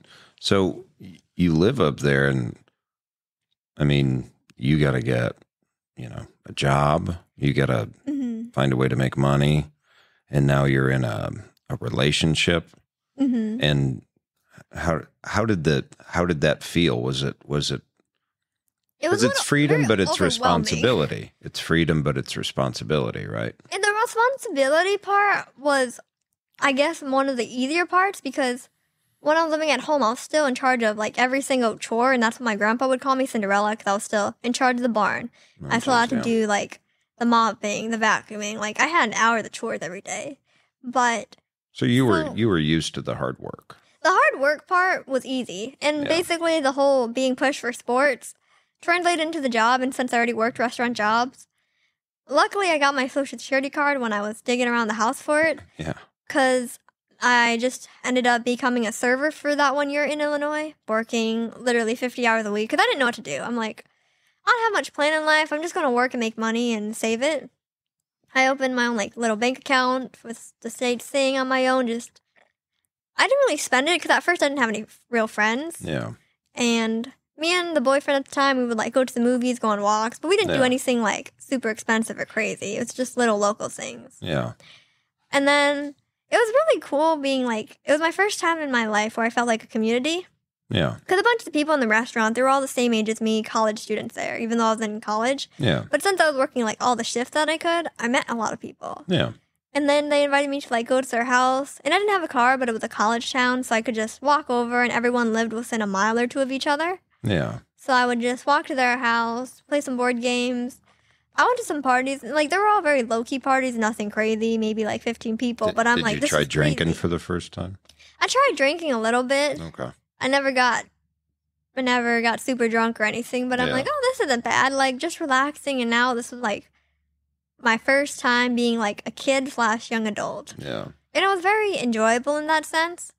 Like having the community, having the friends, being able to go to their house. Relationships. I love that part. Friends. Even though it was an ugly town in a state that was foreign to me, I'm like, this is like the dream. Yeah. Which if someone was to look at it, be like, you want a corn town, or you could have had like Florida, which was beautiful. I'm like, the corn town was like so much better. Yeah. But I'm from Illinois. It's funny. I'm recovering from Illinois. From the Illinois grave. Yeah. Yeah, exactly. But even though I was still having like a really good time making my first like community friend where I could just go to their house and chill with them, it was also like I had a lot of guilt and a lot of pent up emotion in me. Mm-hmm. So I sometimes would just go on walks and I would cry. Yeah. Because I felt guilty for leaving. No. And I was trying to talk to my parents a little bit. So I'm like, okay, now that they can't yell at me, now I can hang up, which is nice. So if she's yelling too much, there's always the end the call button. So I tried calling her and him for mom, dad for a little bit. Yeah. Same thing. She would just yell at me, why'd you go? You're such an ingrateful, really berate me, belittle me, call me very negative words. Yeah. So I'm like, why would I talk to her? Let me just call the office to talk to my dad. Yeah. We did that a couple times. I just talked to him. And I was trying to state how I felt to him for really the first time in my life fully. Mm. One time I called him when she was at the office. And like, I didn't know she was at the office. And he picked up. And I could hear her screaming at him. And she's like, do not call here. You're not allowed to talk to him without me. Jesus. And that's when I stopped communicating with both of them for like brick walling a couple more months. That's horrible. So that was basically the summary of like Illinois. Like I got my first job and I was still very smart about my money. I'm like, I don't want to just spend on stupid things. I want to build myself a future. And I have a lot of like goals. Seeing as I didn't know what goals I had, I was in the exploring my options phase. You might be the first person ever that ran away to Illinois. Yeah, most people run away from Illinois to Florida. So eventually you come back to Florida. Yeah, so after sitting down with a friend who I met in the restaurant, I thought she was very intelligent and we were talking about our goals and everything. And I'm like, she's like, do you see yourself forever in Illinois? And I'm like, I like it here, but I don't think it's forever because that's the semester's left. Like people would come and go from the restaurant. They just would graduate, leave and that kind of thing. And I'm like, there's not much for me to do here. I don't know what I want to do with my life, but this is a very small town. Yeah. And I do want to accomplish something. I don't know what something is. So she's like, where else would you move? I'm like, if anything, I like Florida. I didn't like my house, but like Florida's fine. And like, scenery, and I know the job scene is good there. Yeah. And I'm sure like I was able to move here from a bad situation and make friends within a matter of months. And I feel I can take that skill and apply that wherever city I move to in the country or the world. Yeah, now you've adapted a little bit So now you've caught up to, I guess, your peers. Mm-hmm. And then me and the boyfriend at the time, we broke up. We had very different lifestyles, and we had different goals, so it did not work out. Yeah.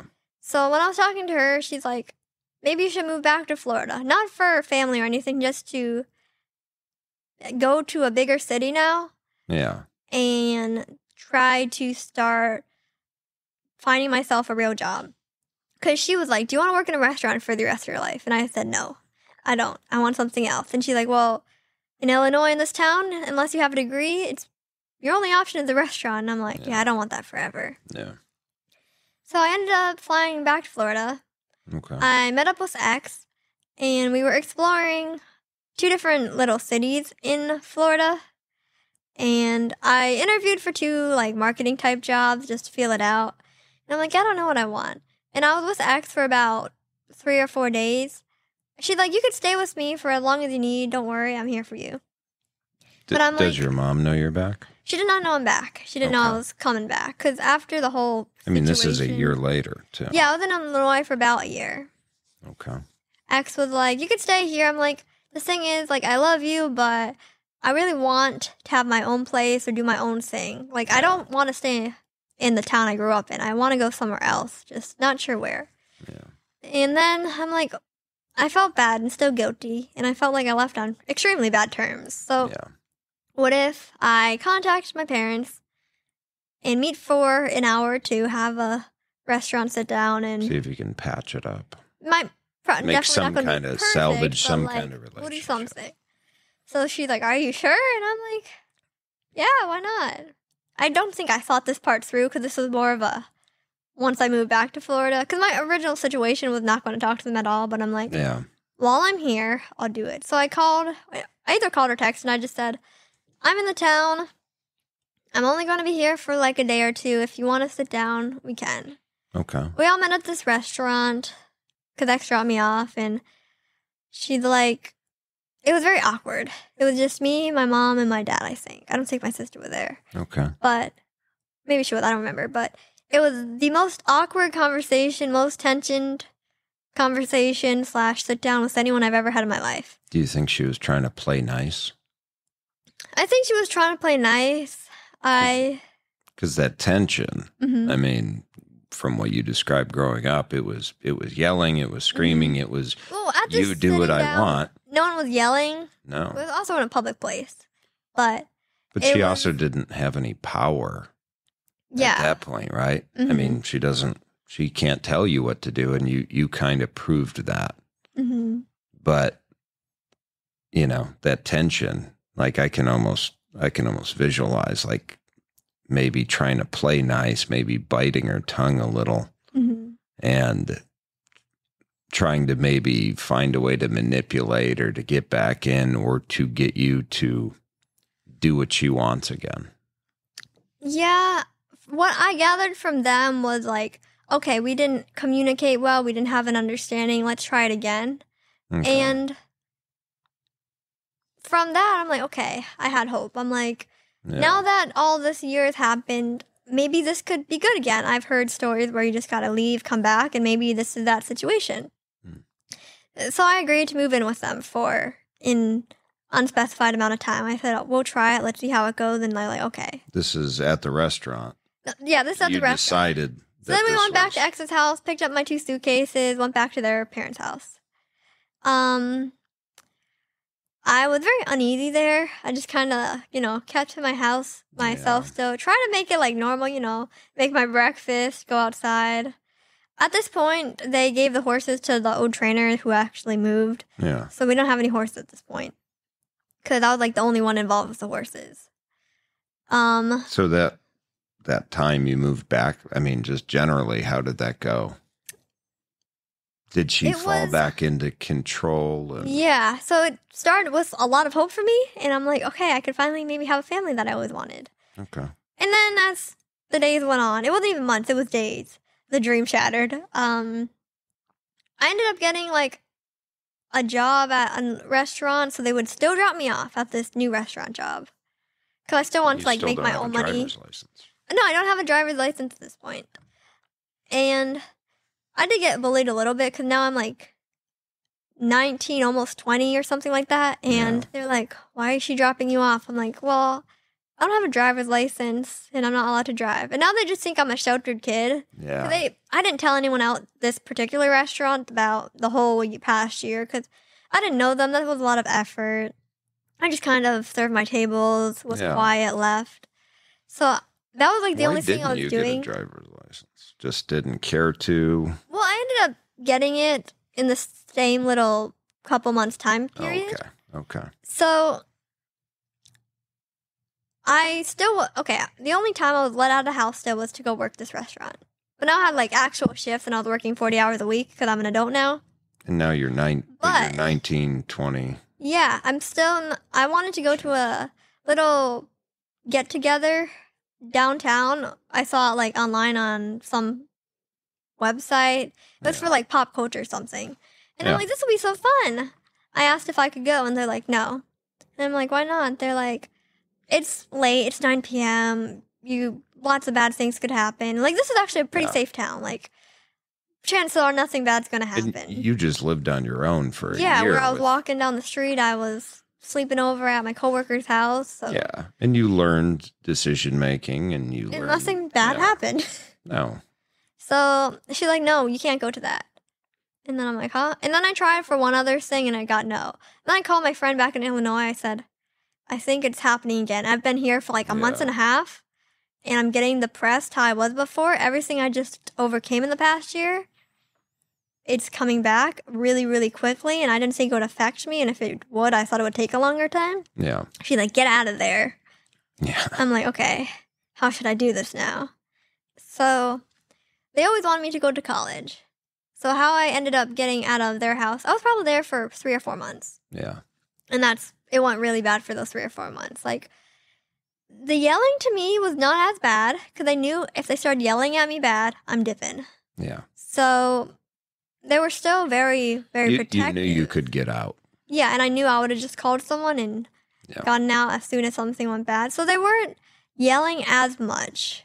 Still, like, some yelling, but nothing as... But they were yelling at my sister like 10 times worse. Yeah. And I said, if you want me to go to college, because I wanted to try to find like a happier, medium, compromise way out. Yeah. So I'm like, I'll enroll 2 hours away in another college. And they were like, oh yeah, you should go to college. Yeah. So I ended up enrolling there.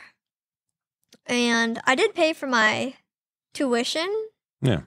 At the community college. It was cheaper because it was community.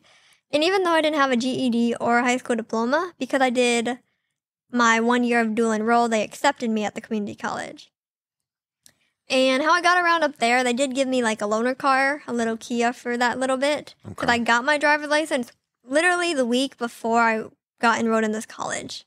But you're living separate. That's the important part. Yeah, I'm still living separate. So during my 1.5 years at this college, and I only had to do 1.5 years because I had previous college credit. Yeah. I went to class. I still worked my little restaurant job in the other city. And I was communicating with them, just trying to keep it on neutral terms. It was definitely more negative than neutral. It was more just tolerate each other. Try not to make anything go south too much. But hey, I'm not there. I'm 2.5 hours away. They can't really just show up.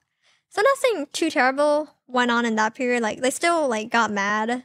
Yeah. But the thing is, I would always, like, I'm working, I'm in school. I can't just come down for, like, that a weekend. Seems like she's still holding something back, maybe. Yeah, so I only went down to them, and they only came up to me a little bit. I don't know how many times, but it wasn't too many. Yeah. So it got through, and then I had my own college friends and stuff, and I was doing things. So it was fine. I was in the best relationship ever with them, even though it wasn't good. It was just more like tolerable because I was not there. And then I graduated from that school.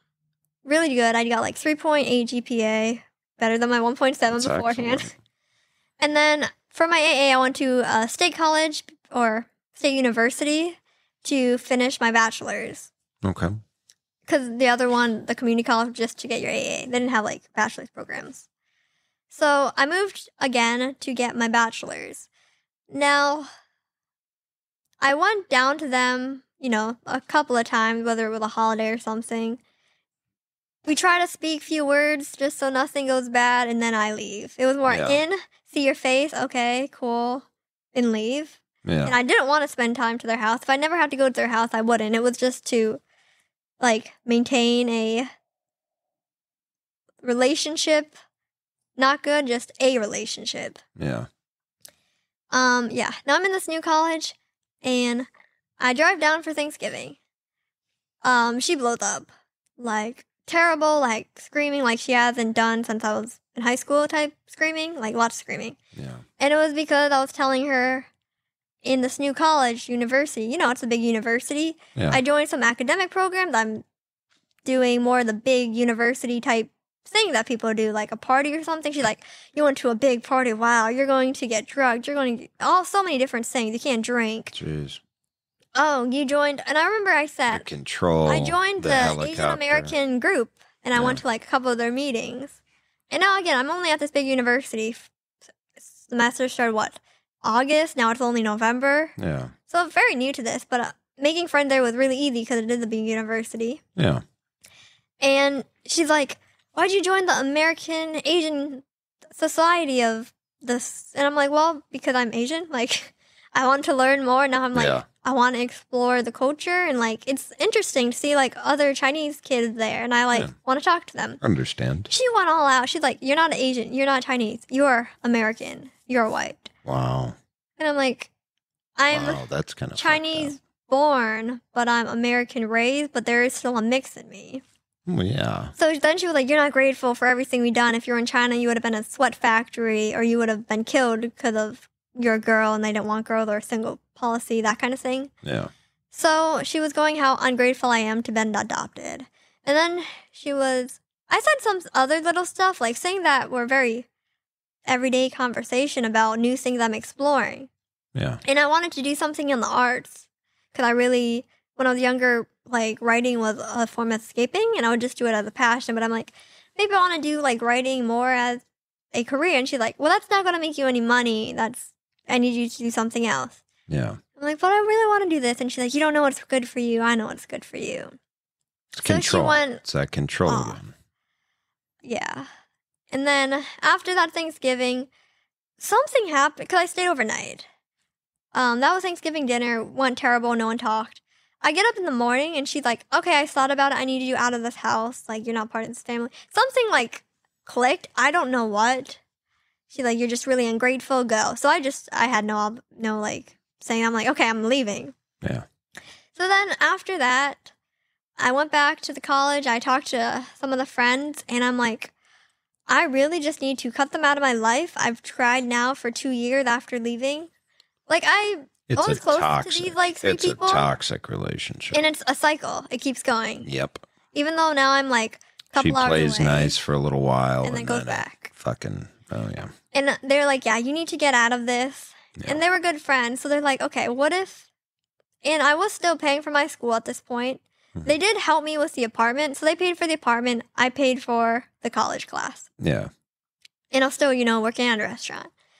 So I said, I want nothing to do with them. I don't know if this is for now or forever, but I need to fully cut them out and not talk to them. Yeah. So I was still driving their car around. So I said, let's drop that off when they're not home. Just keep it in the driveway and then leave. And they're like, yeah, sure. We'll make it a little thing. We'll stop by another city, have dinner, go to the beach. I'm like, yeah, sure. Why not? Yeah. So the plan was, it was me and 4 friends. Me and one friend, one car, 2 other friends in the other car. We drove down a couple hours to my house, and we have a gated community, so you needed a passcode. And the other 2 friends, they got there 5 minutes before me, and they called and they're like, what's the gate code? I'm like, try this code. And then they tried the code. I'm like, okay, it's not that, it changed. I'm like, there's a couple other codes, just wait for me to get there. Because I think maybe I had a zapper or something in my car. Yeah. I'm like, I'll be there soon. They're like, oh, wait. Don't worry, we just got in. They were only a minute ahead of us now. Okay. I'm like, okay, so I'm gonna let you in. Sure. I'm like, now don't go to my parents' house because I gave them the address. I'm like, just in case she was home because now I don't know her current schedule. Yeah. I'm like, just stay, like, on the road next to it. I'm gonna drop off our friend, like, to your car. Yeah. I'll drive it in the driveway, and I'll walk back to you. Okay. Just in case. Yeah, we're taking full precaution. You get a whole plan here. Yeah. Yeah. So they started driving, and they're like, this car is, like, going to your house. I'm like, is it a white Trailblazer? They're like, yeah. And I'm like, yeah, don't go close to that. That's my mom. And they're like, yeah, she's not, like, turning around and circling our way and stuff. And I'm like, just get away from her. That's probably my mom. Yeah. I'm like, just stay away. If anything, drive away. Yeah. And then I get in, and now my mom's the street right next to our house. And she pulls up next to me, because obviously she knows the car.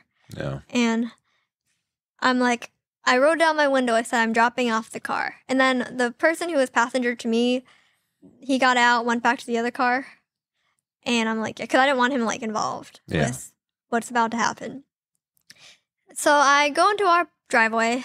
My whole plan was just to turn the car off, leave the key in the seat, and go. Yeah. Well, she dragged me out of the seat. Like, I parked the car, I turned it off, and I was, like, opening the door. She dragged me out. Oh, jeez. And, like, she, like, choked me. And she was, like, pulling me. And it was, like, the first time she was extremely physically abusive. And, like, she was like, you need to go talk to your dad and get inside. And I'm like, no, I'm just, like, trying to get out of her. I'm not, like, super strong, but, like, I just was trying to get out of her arm. Then she was, like, trying to pull me and, like, put her arm around my neck. Like, I don't think she was trying to just, like, drag me in the best she could. Like, I literally, like, slipped out from her arm somehow and, like, ran to the friend's car. Jeez. And then we drove away. And that was the last interaction I ever had with, like, her, the family, the house, or anything. Jeez. Yeah. That's an intense story. It really is. And that's, she just didn't want to let you go. Mm-hmm. And it wasn't for your sake. Mm-hmm. And that seems like, once again, a recurring theme. Mm-hmm. Like, to this day, like, after that physical abuse, which was a lot more than the emotional. Like, the emotional and the words, and, like, the violin with everything, that was emotional. Mental abuse was a little bit of physical, but the one big physical accident was a lot more than the emotional, which made me, like, because I figured maybe I'd go into this thing where I want to contact them again, but no, from then on, like, when I think of them, I think of that, and I'm like, I can't do that anymore. Well, it clearly wasn't working either. Mm-hmm. Everything you did to try to patch things up.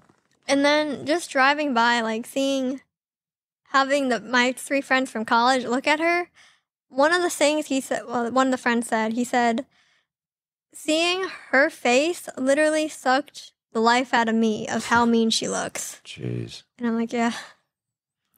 So, I mean, that was a couple years ago. That was about 4 years ago, something like that.